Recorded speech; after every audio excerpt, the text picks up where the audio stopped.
Eu queria chamar a primeira mesa. A primeira mesa de hoje vai ter como tema o tema da Casa TPM. Me diz onde dói, tá? Então, a gente vai falar com a psicanalista Isabel Tati, com a atriz, cantora, compositora, dançarina Jéssica Ellen e com a Verônica Oliveira, que é ex-faxineira, palestrante e empresária. A gente vai perguntar para elas, me diz onde dói. Partir de um ponto para chegar sair de dores que talvez sejam coletivas para chegar nas dores individuais e ver em que ponto essas dores se misturam.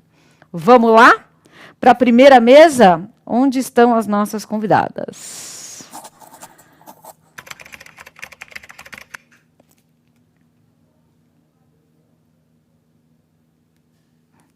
Oi, gente!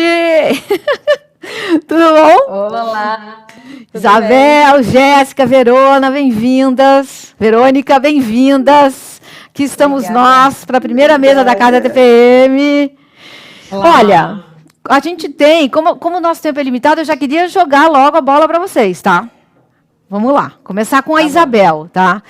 Isabel, eu queria fazer a seguinte pergunta para você. A gente fez uma pesquisa bem aprofundada e alargada, com mais de 1.000 mulheres, para saber, me diz onde dói. E os primeiros resultados, eles dizem para a gente claramente que dói, quase de uma maneira geral, na saúde mental.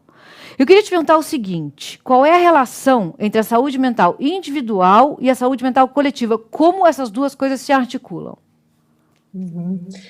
É bem interessante essa pergunta. Bom, primeiro, boa tarde.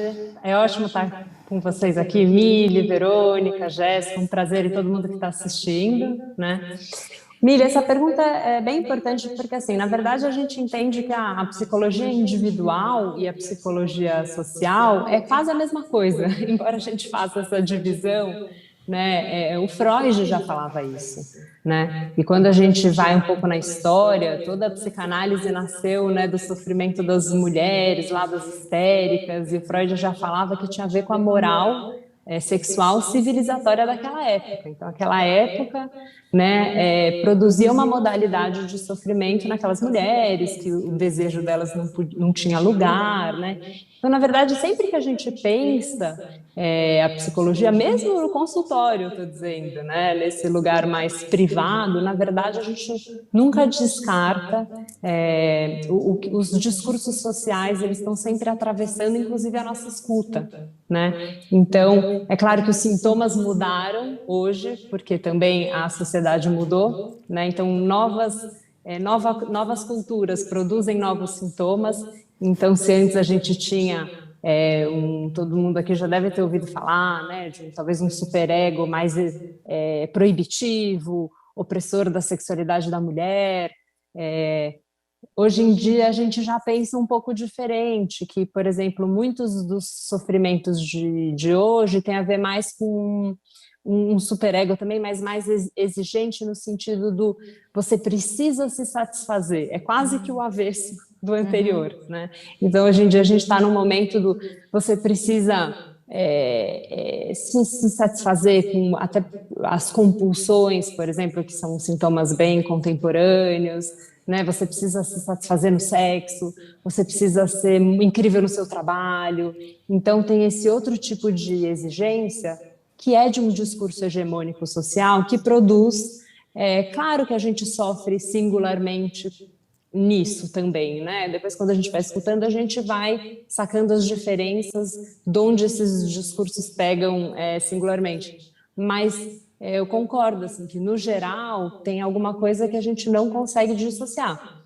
E na pandemia, acho que isso ficou óbvio, porque a gente ainda viveu uma realidade muito consistente para todos. Ficou uma sensação muito mais como nunca a gente tinha vivido nessa geração, pelo menos, assim, né? Tava todo mundo precisando fazer alguma coisa com o coronavírus. Cada um, né, fez de um jeito, é claro, mas de alguma forma, por exemplo, no consultório, a primeira vez que os pacientes até ficavam com uma certa identificação com os analistas, né? Porque parecia que a nossa realidade era quase a mesma, né? E que a gente estava sofrendo das mesmas coisas. E eu acho que um dos trabalhos, inclusive, é a gente tentar ir desatando um pouco esses nós, né? Do que até para conseguir sair disso, né? O que é de isso que é de um todo e que estamos de fato todos atravessados por isso, né? O que é seu nessa história e o que você vai poder fazer com isso. Sim. Né? Mas de fato a interação entre a psicologia individual e a social, ela é inerente, né? Uma à outra, né? Eu não gosto da ideia de que a pandemia ensinou coisas, ou está ensinando, porque é uma tragédia, né? E a tragédia, ela simplesmente não deveria acontecer. Mas as crises revelam coisas, né? Então, a gente gostava de dizer que o Brasil é um país alegre, divertido, colorido, misturado. E a gente fala isso sem pensar na nossa história, né? O Brasil é um projeto de horror, de extermínio, de genocídio. Ele foi fundado nesses pilares, né? E a gente tem hoje também números assim horrorosos. A gente é o segundo país mais depressivo do mundo, né? Aqui na América a gente perde para os Estados Unidos, por exemplo. A gente é o país mais ansioso do mundo. A gente tem dados de violência contra a mulher que são estarrecedores, né? Uma mulher estuprada a cada 8 minutos, é uma mulher morta, se não me engano, a cada 2 horas. São dados de violência e que são estarrecedores e que a pandemia trouxe à tona, né? A pandemia escancarou essas coisas e outras, né? Mas a gente ser um país de ansiosos é uma coisa para que a gente tem que parar e olhar, né? Jéssica, eu queria perguntar para você, ansiedade é um problema na sua vida? Você tem isso? Você sente isso? Tem pessoas à sua volta ansiosas, sofrendo de ansiedade? Oi, gente!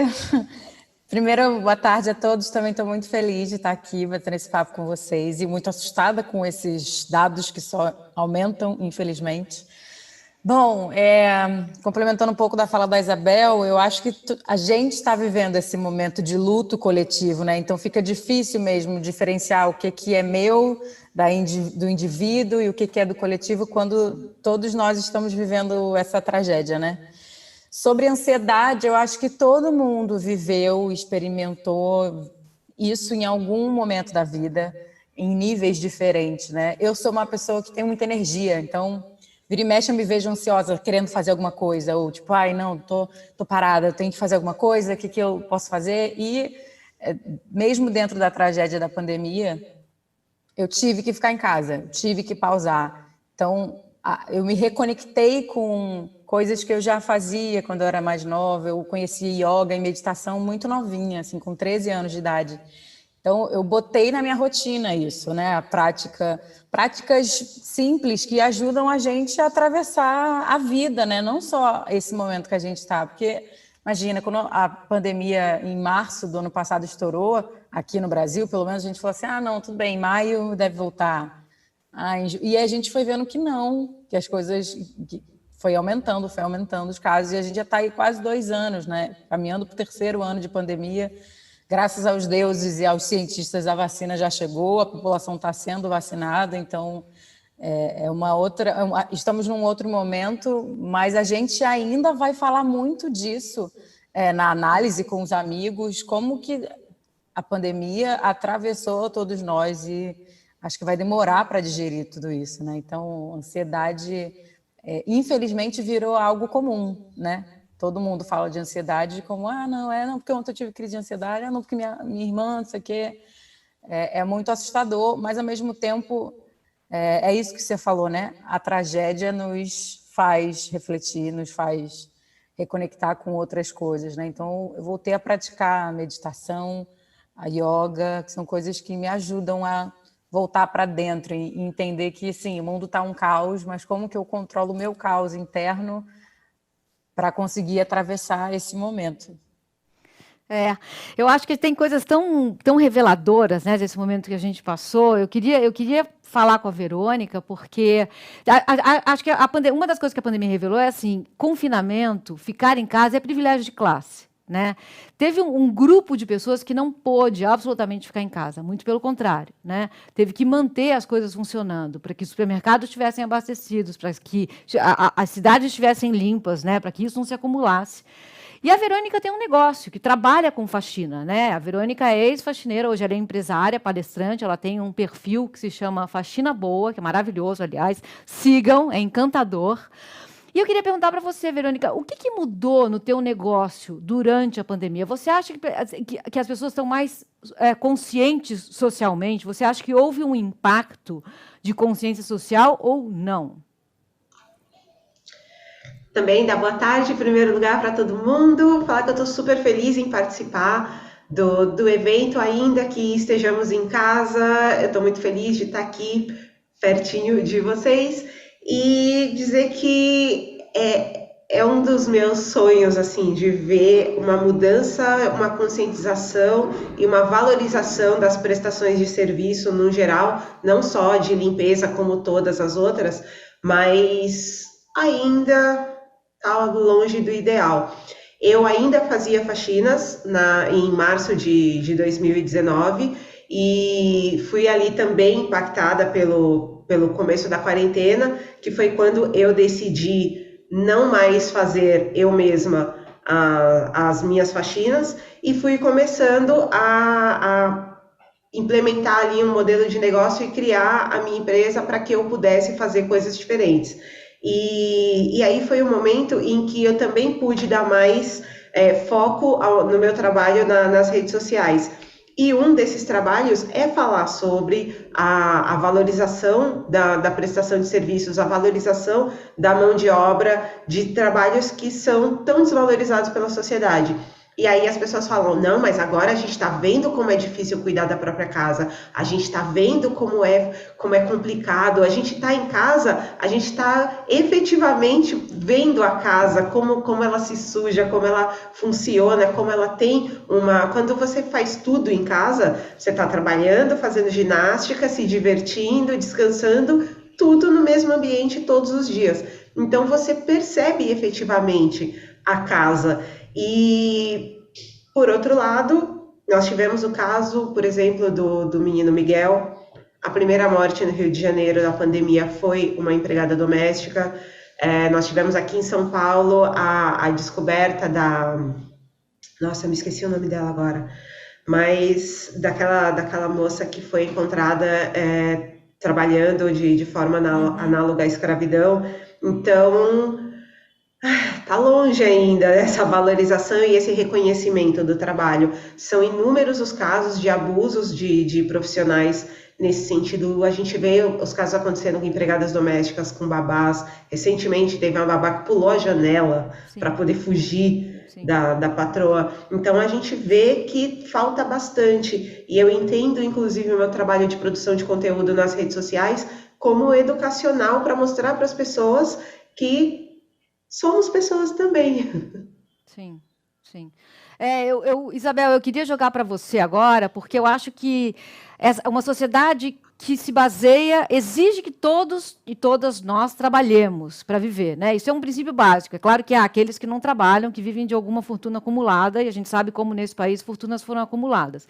Mas eu estou falando das pessoas, é uma sociedade que exige que a gente trabalhe para viver, mas é incapaz de oferecer trabalho para todo mundo, né? Então a gente tem hoje 15 milhões, um número oficial, né, de desempregados, é maior do que isso o número, porque tem gente que desistiu de procurar emprego. Mas aí o que acontece? A gente, quando começa a pifar, quando a gente começa a ter algum transtorno, ansiedade, depressão, o mercado faz o quê?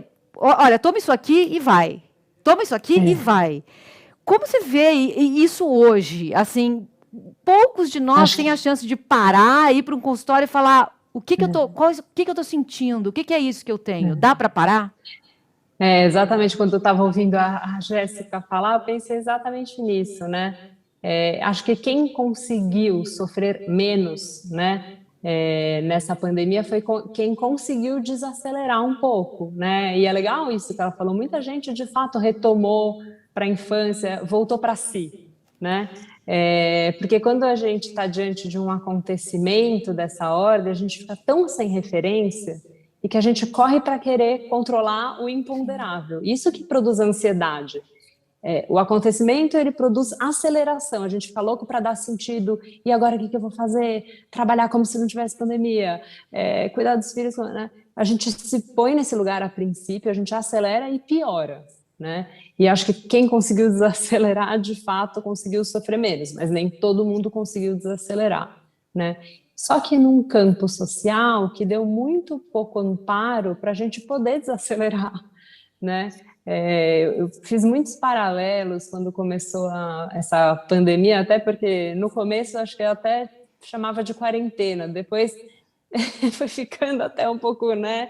Foram dando outros nomes. Mas eu fiz um paralelo com o puerpério, que também chama de quarentena e que também não são 40 dias, né? Porque se trata muito mais de uma elaboração subjetiva de um acontecimento, né? E também com muito desamparo social, né? O discurso contemporâneo tende a individualizar os problemas. A gente se sente responsável pelas questões. Acho que a Miri estava falando um pouco disso, né? Então toma um remédio, às vezes até põe dentro da empresa um pouco de ginástica para voltar para trabalhar melhor. Tenho recebido muita demanda do consultório de feedbacks do mundo corporativo. Vai se conhecer, vai fazer análise. E aí a pessoa vem aqui fazer análise e o intuito é produzir mais. Né? Então, de novo, assim, a questão do sofrimento, ela se torna uma culpa individual. A gente entra nesse curto-circuito, né? Quando, na verdade, a gente sabe que o sofrimento, se tem uma forma, né?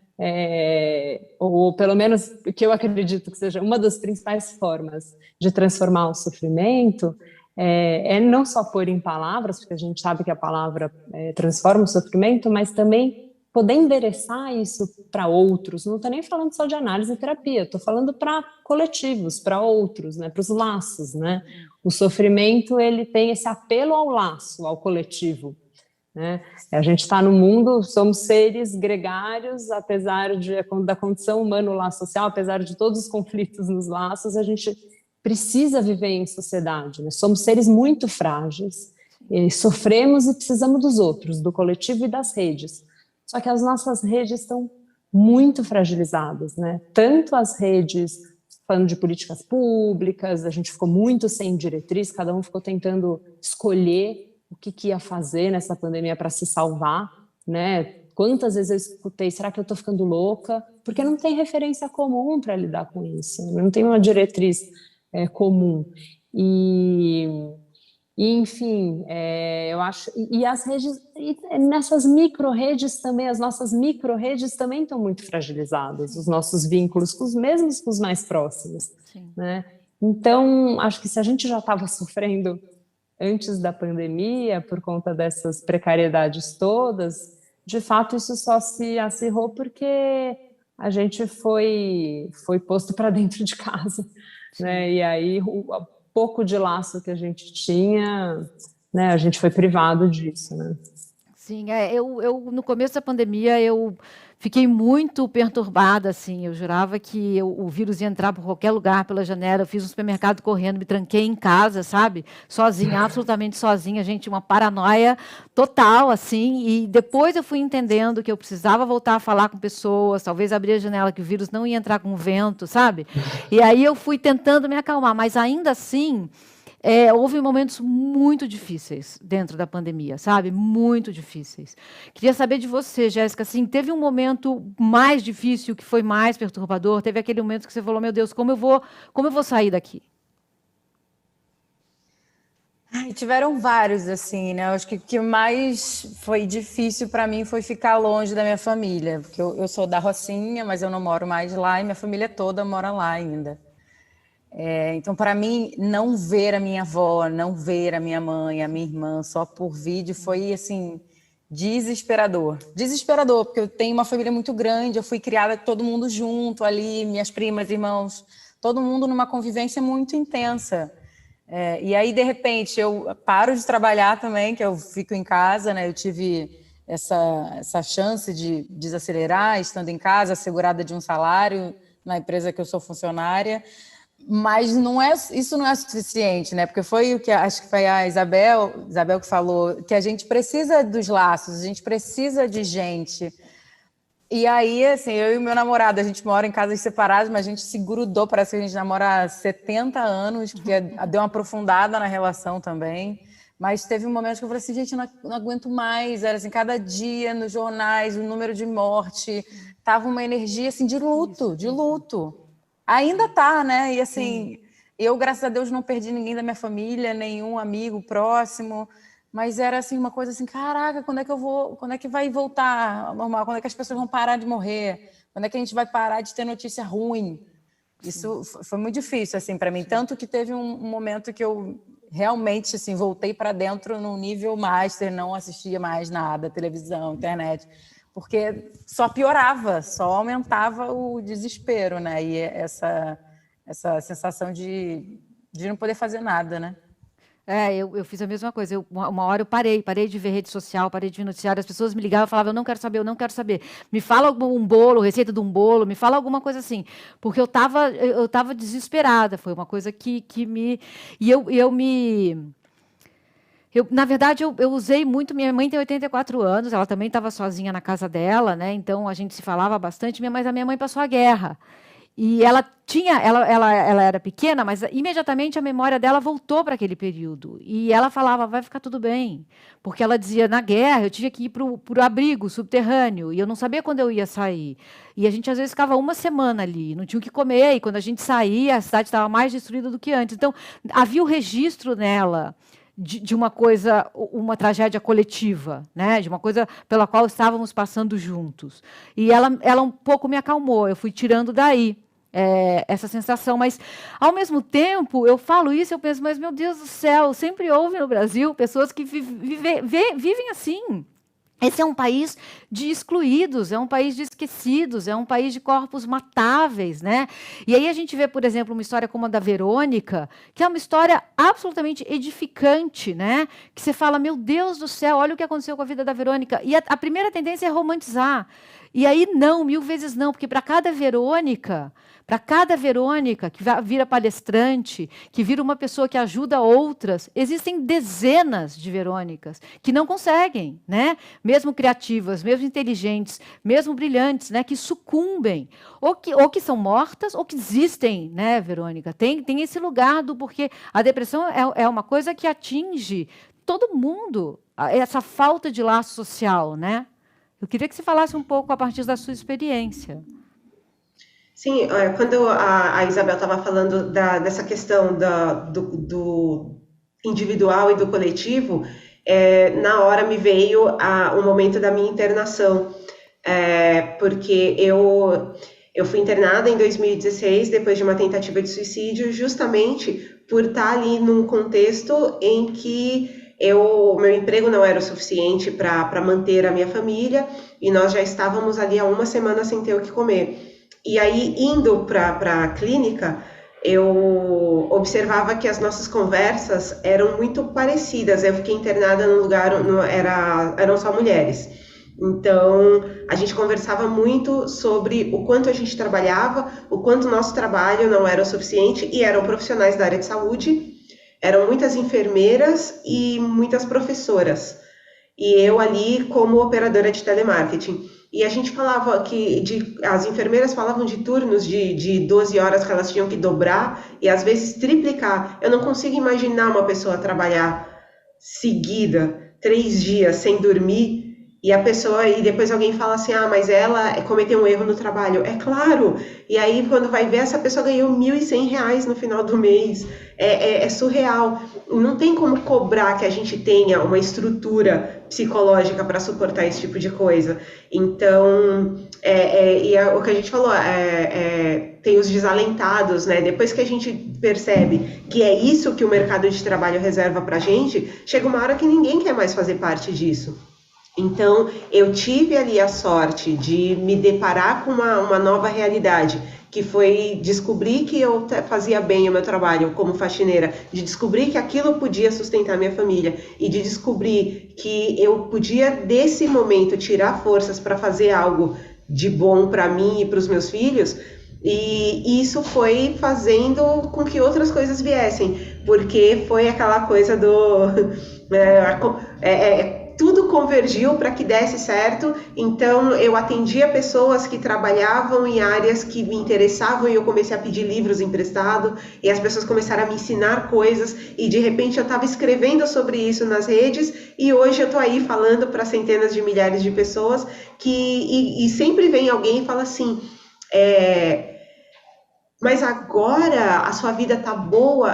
Esses dias eu adorei que alguém falou para eu agradecer que a minha vida tava boa agora por causa. E colocou em tudo, menos no que aconteceu de verdade, que foi ali de trabalhar e tal. Ah, porque o governo te ajudou, porque tu não sei quem te ajudou, as coisas deram certo.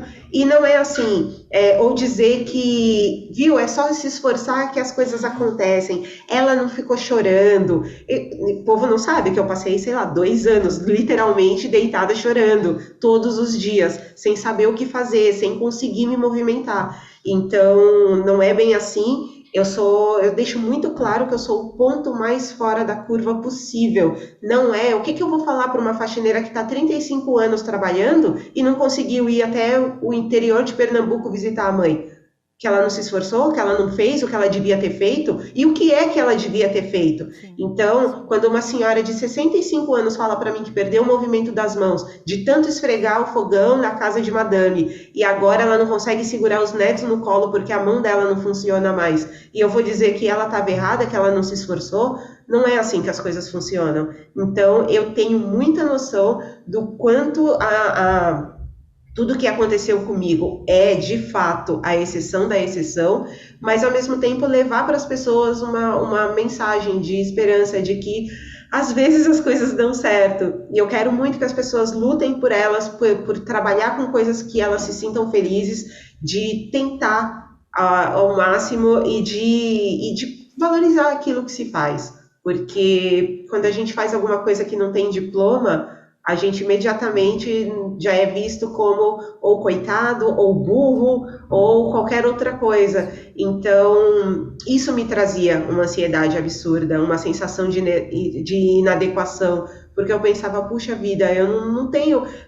eu sempre vou tentando ali pelos memes dizer um pouco do que eu tô sentindo, e eu colocava aquele pra que eu nasci, meu Deus do céu, não sei fazer um bolo, não danço, não canto, pra que eu tô aqui? E eu brincava com isso, mas na real eu tava pensando nisso mesmo, eu falava, gente, eu não tenho um diploma, eu não sou alguém. Eu tinha essa ideia de que precisava estudar para ser alguém. E hoje em dia eu estudo várias outras coisas, de várias outras formas, num livro, na internet, e estou aqui fazendo o meu trabalho. E eu quero muito que todo mundo saiba a importância do seu trabalho, independente de que trabalho seja. Isso é muito importante. Eu acho que sempre que a gente pode, a gente precisa deixar muito claro assim, que a meritocracia é uma ficção, ela não existe. Não existe meritocracia, nunca existiu. A gente não sai do mesmo ponto, não tem como dizer, não está todo mundo saindo da mesma linha, indo para um objetivo comum.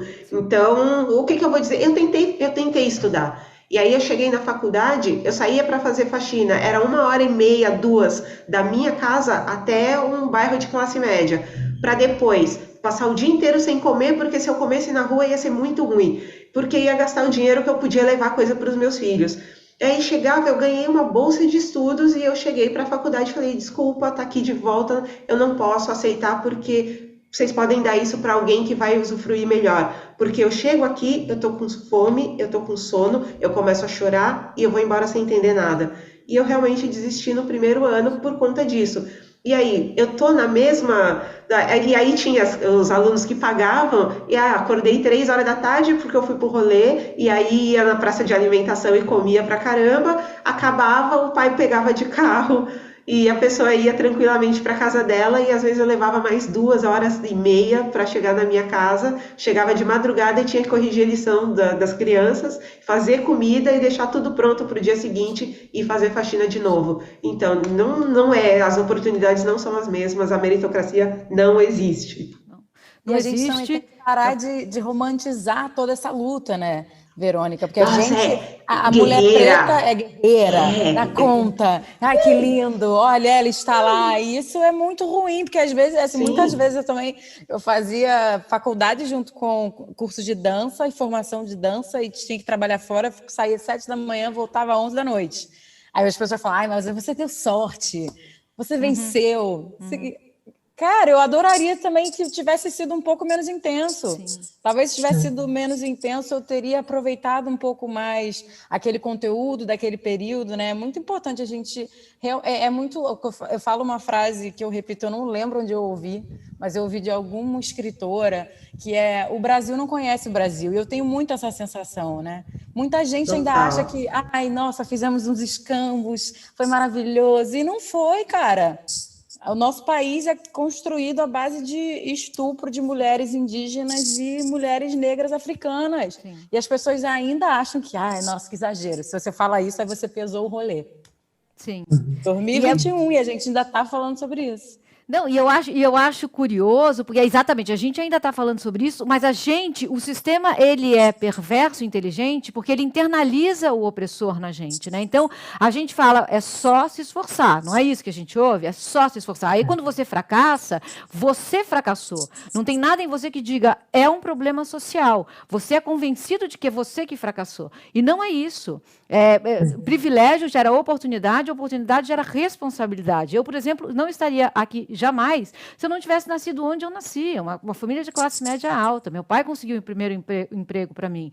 Mas, a partir dessa consciência, eu preciso transformar isso em luta e me conectar com as dores das outras mulheres, né? E eu queria jogar agora para a Isabel, porque, assim, por mais que a gente tenha dinheiro para pagar uma sessão de psicanálise, a gente consiga ser aquela pessoa que vai para uma academia, faz ginástica, medita, tem um trabalho que é aquilo que a gente gosta de fazer, existe um mal-estar, não é possível que não exista, um mal-estar muito coletivo, porque não é normal eu fazer tudo isso e ir pulando corpos pela rua, né? Hoje você vai no centro de São Paulo, é uma cidade zumbi. Há pessoas caídas na rua que você não sabe se estão vivas ou mortas. E é desumanizante para mim. Eu fracassei. E mesmo que eu não racionalize isso, esse mal-estar está em mim, não está, Isabel? E em mim, que eu digo, é assim, em todas as pessoas que não vivem assim e que são privilegiadas. Existe um mal-estar. É como se a gente pudesse, né? Viver, né, cada um na sua casinha, como se isso daí fica assim, nossa, a violência que me invadiu. Não, a violência não invadiu, a violência está aí para todo mundo, né? Porque a gente precisa cuidar disso, todo mundo precisa cuidar disso, né? E acho que estava ouvindo vocês falarem, fiquei com vontade de dizer assim que esse self-made man, né, essa correria que a gente entra, acho que vai entrando nessa leitura que tem a ver com os modos de produção de hoje, né? Que como o trabalho é infinito e as demandas são infinitas, a insuficiência é a nossa. E a gente cai nessa impotência, né? Em vez da gente lidar com que acho que é uma das coisas mais difíceis hoje em dia de diferenciar, né? Do que é seu desejo, os seus limites e as demandas infinitas dos outros, né? E o Emicida fala uma coisa que eu acho tão legal, sobre desigualdade social e sobre essas questões todas, que o capitalismo faz é que ele tira o tempo e a calma dos pobres. Isso é muito legal, assim, pensar, porque não tem a questão, né, essa corrida econômica, né, do preciso me bancar, preciso trabalhar hoje para ganhar o dinheiro para eu comer hoje, né? O que tira isso é a possibilidade de pensar, de desacelerar, de estudar, né, de escolher, né? Não tem escolha nesse mundo em que você não tem tempo, né? Então, e todo o discurso dominante agora é isso, é que quanto mais você trabalha, mais você veste ou você veste a camisa da empresa e trabalha, ou quanto for, e aí você vai atingir cargo de liderança, ou você é a própria empresa, que também, né, se livra de ser funcionário, e é pior, a gente tem visto que daí é infinito, né, Verônica? Sim. Porque daí você tem que trabalhar de sábado e de domingo, porque você tem que se fazer, enfim. Então isso vai virando uma bola de neve, né? Eu tinha uma amiga que dizia que viver não é para amadores, né? A vida já contém em si coisas muito difíceis, assim, a consciência de que a gente vai acabar E a consciência de que a gente está perdendo, a todo instante a gente está perdendo coisas, pessoas, países, cidades, a gente vai perdendo células, a gente vai perdendo tempo de vida. Isso já seria muito difícil, mas as pessoas não têm a oportunidade de sofrer pelas dores corretas quando existe tanta injustiça social, né? Quando a gente não conhece nossa própria história, quando a gente não sabe sobre o que esse país foi erguido, né? Sobre que tipo de horror e de extermínio, e como a gente é parte disso, e como a gente se implica nisso, né? E como todos e todas e todos nós estamos implicados nisso. E aí a gente já está acabando, eu queria fazer uma última pergunta para todas vocês, vou começar com a Jéssica, que é a pergunta que nos trouxe até aqui. Onde dói, Jéssica? Em vários lugares, né? Mas quando eu recebi essa pergunta, né, essa provocação da Casa TPM, e eu fiquei pensando, né, no que responder, atualmente, para mim, o que realmente dói é a falta de empatia do atual presidente por imitar alguém com falta de ar, estando a gente vivendo no meio de uma pandemia onde milhares de pessoas morreram e perderam entes queridos. Na falta de empatia, quando eu, por exemplo, não sou atriz, lido com pessoas muito diferentes, a gente fala de emoções e de trabalho, a gente trabalha com a nossa energia, com o nosso corpo, com a nossa voz. Quando eu compartilho algo incômodo que eu vivi num set com uma outra colega não negra, né, uma colega branca, fala, ai, não, mas não é sobre isso. Tipo, não é sobre isso, a falta de escuta, né? Óbvio que a maneira que eu sinto nunca vai ser a mesma que a dela. E essa falta de empatia mesmo, a gente fala muito, tá a palavra da moda, né? Ai, não, a gente tem que ser empático, mas na ação, no dia a dia, são poucas relações que você realmente consegue aprofundar um assunto e ter o ouvido, né? De, pô, eu não sei o que essa pessoa está falando, não sei o que ela está passando, mas deixa eu ouvir verdadeiramente, e não só ouvir para depois falar assim, não mas a Jéssica é difícil. Ou, tipo, e isso é algo que eu, conversando com outras amigas, colegas, atrizes, bailarinas, cantoras negras, todas experimentaram em algum momento, sendo a única negra num filme, numa peça, num evento, né? E aí quando a gente consegue se conectar com essas pessoas que têm os mesmos tipos que o nosso, você vê que não é sobre mim, né? O que a Isabel estava falando, que a sociedade faz com que você pense que se você fracassou é porque você não se entregou 150%, e na verdade não. E quando a gente consegue se conectar e compartilhar as nossas dores, a gente vê que a gente não está vivendo aquilo, né, sozinha. Então, para mim, o que realmente tem doído hoje em dia é a falta de empatia real, porque de Instagram, em rede social, a gente fazer posts falando do afeto e da empatia e não sair da ação, para mim, não está servindo de nada. Bell Hooks já dizia, amor é ação, né? É isso aí. Verônica, onde dói? Olha, por incrível que pareça, você acabou de me trazer uma certa esperança, porque onde dói para mim hoje em dia é justamente uma sensação para mim que ela lembra fisicamente um afogamento. Se eu acordo, abro o Twitter e ouço as notícias e vejo o que está acontecendo, parece que eu estou afogando. E até é um momento muito, para mim é uma dualidade absurda, porque tá tudo tão ruim, tá tudo dando tão errado, e aí de repente as coisas começaram a acontecer na minha vida e começou às vezes eu fico chateada, por exemplo, eu falo, poxa, tá tudo começando a dar certo, mas eu não posso pôr o pé para fora da minha casa. Que injusto. Eu acabei de ter um bebê, então eu preciso ter. A minha dor é a de não saber o que vai acontecer e tentar sair dessa sensação de afogamento. E aí, quando você diz que a sua mãe teve essa experiência de dizer e poder dizer, vindo de alguém que viveu algo muito difícil, e dizer, vai passar? Nossa, cara, olha, deu um baita de um respiro na sensação de afogamento. Foi muito bom ouvir isso. Porque eu até brinco muito. Uma vez eu queria ter noções sobre a época da ditadura. A minha mãe nasceu em 64. Minha mãe é muito nova. Não dava para perguntar para ela muitas coisas. E aí eu fui perguntar, eu tenho muitas amigas que os pais, sim, já estão beirando os 90 anos, aí com eles dá para perguntar. E aí eu conversava um pouco mais sobre isso, porque eu falava, como que dá para sobreviver a Sim. esse tipo de coisa? Como que passa por isso? E todos eles foram muito categóricos em dizer, calma, as coisas melhoram, nós continuamos sendo nós mesmos e isso é o suficiente para começar. Nossa, então é o tipo de coisa que vai tirando a gente da sensação de medo. Mas é isso, eu acho que a dor também serve para fazer com que a gente se mova, para não deixar a gente se abater. A dor está aqui para mostrar que a gente está vivo. Então é importante também. Obrigada. Agradeço imensamente. Agora, Isabel, eu só falei que a Bell Hooks dizia, né? O amor é ação. Bell Hooks diz, Bell Hooks está viva entre nós. Nunca veio ao Brasil, se não me engano. Tem que vir ao Brasil a Bell Hooks. Alguém tem que trazer essa mulher quando tudo passar. Vamos lá, Isabel, você me diz onde dói. Acho que está doendo diferente assim nos últimos tempos, né? Vou falar pessoalmente mesmo, né? Acho que doeu mais com todos os privilégios, né?